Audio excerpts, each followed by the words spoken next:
Kunang-kunang adalah serangga karismatik yang memancarkan cahaya indah bak lampu penerangan di kegelapan. Kini keberadaan kunang-kunang sangat sulit dijumpai, terutama di wilayah perkotaan. Padahal dulu keberadaan kunang-kunang dapat dengan mudah dijumpai di rawa-rawa, persawahan, pinggiran danau, bahkan masuk ke rumah. Karena melihat keindahan kunang-kunang, kami tim Pro 3 RRI berkesempatan untuk melihat kunang-kunang di lokasi konservasi di Gianyar, Bali. Saat tiba pada petang hari, kami disambut kegelapan, sangat minim penerangan. Bahkan, pada titik tertentu tidak ada cahaya. Pemilik rumah konservasi kunang-kunang, Iwayan Wardika, mengatakan jika ingin melihat kunang-kunang, harus minim cahaya, alias gelap. Kami diajak berkeliling di setiap sudut rumah konservasi kunang-kunang itu tanpa penerangan sama sekali. Area konservasi 25.000 meter persegi ini memiliki beragam fasilitas, mulai dari laboratorium untuk riset, penangkaran, hingga area persawahan untuk dilepas liarkan ke alam bebas. Iwayan Wardika mengatakan, rumah konservasi didedikasikan untuk menjaga populasi kunang-kunang melalui kegiatan penelitian, riset, dan eksperimen. Jadi rumah konservasi kunang-kunang didedikasikan untuk secara sadar melestarikan tingkat populasi kunang-kunang dengan cara penelitian, riset, dan eksperimen untuk membantu meningkatkan populasi kunang-kunang. Tujuannya adalah untuk melepas liarkan kunang-kunang, rewilding. Terus yang kedua juga bertumpu pada upaya untuk merehabilitasi habitat dari kunang-kunang, terutama di areal pertanian di lingkungan rumah konservasi kunang-kunang. Mengenang masa kecil riang melihat kunang-kunang, Iwayan Wardika ingin berbagi kebahagiaan, memastikan anak dan cucunya dapat melihat untuk menikmati keindahan cahaya yang dipancarkan kunang-kunang. Sadar keberadaan kunang-kunang makin sulit dijumpai, dirinya bertekad untuk menghadirkan populasi kunang-kunang melalui rumah konservasi kunang-kunang. Pertama, karena waktu kecil saya baru ada listrik itu kelas 6 SD. Jadi saya merasakan sekali malam tanpa listrik waktu itu. Dan hal yang paling saya ingat itu adalah melihat begitu banyak kunang-kunang. Ya. Melihat fenomena menurunnya populasi kunang-kunang, saya hanya ingin memastikan anak-anak saya tumbuh besar dan tetap bisa melihat kunang-kunang. Baginya kunang-kunang tidak hanya sekedar serangga indah, namun memiliki makna, filosofi baik secara budaya maupun spiritual yang terkait satu sama lain dan terhubung dengan satu elemen, yaitu cahaya. Dari perspektif budaya, kunang-kunang itu erat sekali kaitannya dengan simbol-simbol atau pemaknaan terhadap spiritualitas, harmoni dengan lingkungan, juga filosofi yang sangat kuat bagaimana kita menjaga tatwamasi, saling menghormati antar sesama. Diperkirakan ada 2.000-an spesies kunang-kunang di bumi dan banyak jurnal yang membahas terkait kehidupan kunang-kunang. Namun sayang, tidak ada literasi yang berasal dari Indonesia.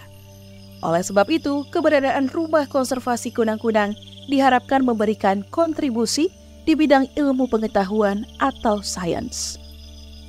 Kunang-kunang termasuk dalam ordo Coleoptera atau bangsa kumbang, karena memiliki dua tipe sayap, yaitu sayap keras pada bagian depan untuk melindungi sayap halus yang mudah rusak.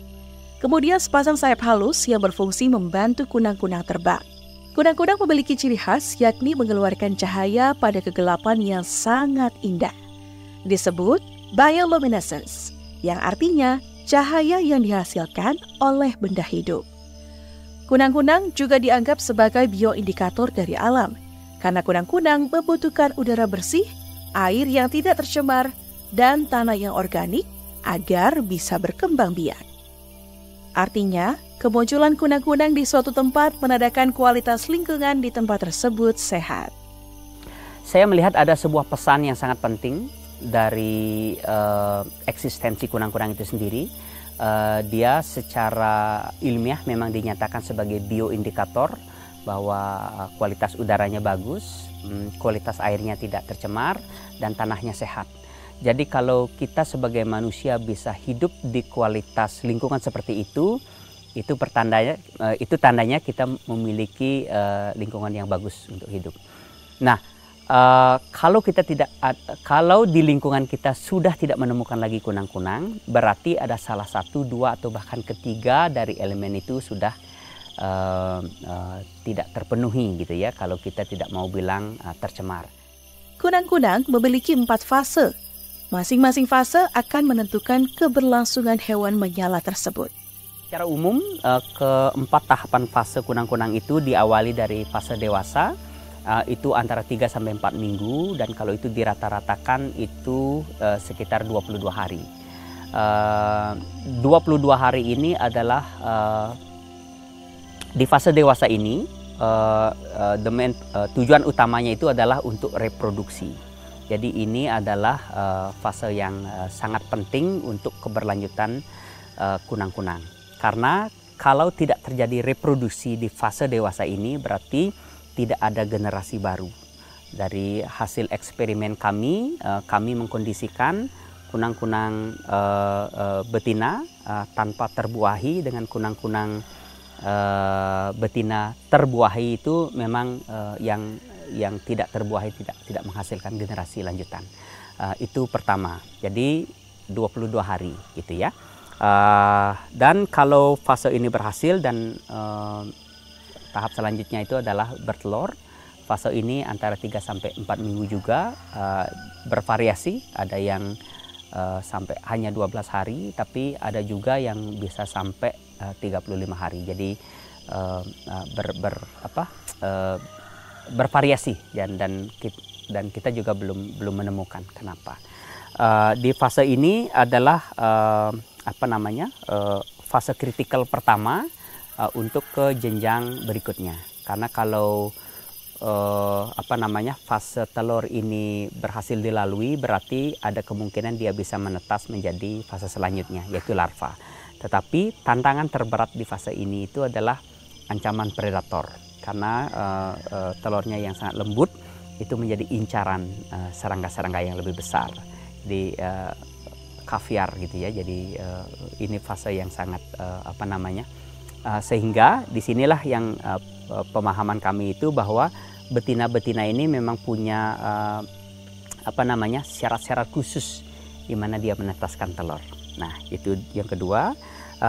Setelah 3-4 minggu ini mereka menetas secara rata-rata, kemudian fase ini menjadi the next critical point of the fireflies regeneration. Karena apa? Karena fase ini adalah fase terpanjang, 83% kalau nggak salah dari seluruh siklus hidup kunang-kunang, antara 9 sampai 16 bulan perjalanan panjang. Jadi bisa dilihat 9 sampai 16 bulan ini hanya untuk hidup 22 hari yang kita bisa lihat. Jadi fase ini sangat kritikal karena di fase inilah yang menentukan dia bisa lanjut ke tahapan selanjutnya. Karena disinilah sepenuhnya mereka membutuhkan asupan nutrisi berupa makanan. Dan kalau ini dilewati, dia akan masuk ke tahap keempat, yaitu tahap pupa, yang kalau dari perspektif budaya itu kita sebut meditative stage. Disinilah terjadi transformasi kehidupan. Dari yang bentuknya yang tadi dilihat menyeramkan, menakutkan itu, bercahaya menjadi sesuatu yang sangat indah, menjadi sesuatu yang sangat mengagumkan, full of magic and wonder and so on and so on. Dan di tahap ini pula juga ternyata jawabannya satu, dua ya, tidak makan dan diam. Karena pada tahapan meditasi ini mereka betul-betul idle, begitu kurang lebih. Sementara itu, Novi, peneliti muda di Rumah Observasi Kunang-Kunang, mengakui praktikum untuk kunang-kunang di Indonesia masih kurang, termasuk pengajar di perguruan tinggi. Adapun harapannya, Novi ingin masyarakat lebih peka dan peduli untuk menjaga lingkungan sehingga membuat ekosistem kunang-kunang tetap terjaga.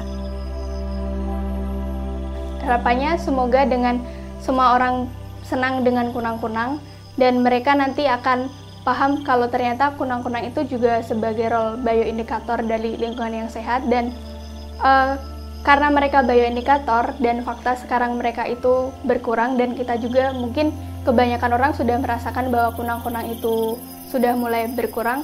Harapannya itu juga menyadarkan kita kalau ternyata dengan kunang-kunang berkurang itu juga bisa mengindikasikan bahwa kualitas lingkungan kita ini juga menurun. Harapannya dengan kesadaran itu dan fakta itu, kita juga semakin aware dengan lingkungan kita dan kita juga semakin mengupayakan yang terbaik untuk lingkungan kita. Bukan hanya untuk kunang-kunang, tapi untuk ekosistem. Jika dirunut dari siklus kehidupannya, kunang-kunang sangat tergantung pada ekosistem. Tentu di era pembangunan yang semakin masif, menjaga habitat agar tetap lestari menjadi tantangan besar. Nyatanya, hilangnya habitat, cahaya buatan, dan penggunaan pestisida menjadi ancaman tertinggi kelestarian kunang-kunang. Aktivitas manusia yang tidak terkendali menghancurkan keberadaan kunang-kunang. Peralihan fungsi lahan menjadi pemukiman dan kegiatan bisnis meningkat setiap saat. Iwayan berpesan sebanyak apapun manusia memanfaatkan sumber daya alam, namun harus tetap memperhatikan keberadaan makhluk lain dengan menjaga ekosistem. Seberapa banyak sumber daya alam yang kita ingin manfaatkan untuk mendukung keberlanjutan kita sebagai manusia, tetapi kita juga harus memiliki sensitivitas bahwa kita tidak tinggal sendiri di bumi. Ada jutaan, miliaran makhluk lainnya yang juga butuh lingkungan yang spesifik, tetapi pertemuan di antara kedua itu, kita ingin hidup di atas bumi yang airnya bersih, udaranya sehat, dan tanahnya sehat.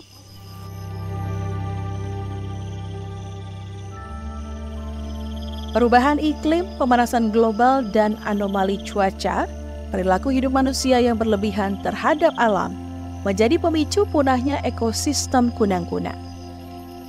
Dari kunang-kunang, manusia belajar untuk menjaga alam. Kepunahan kunang-kunang menjadi sebuah alarm telah terjadinya ketidakseimbangan harmonisasi tersebut.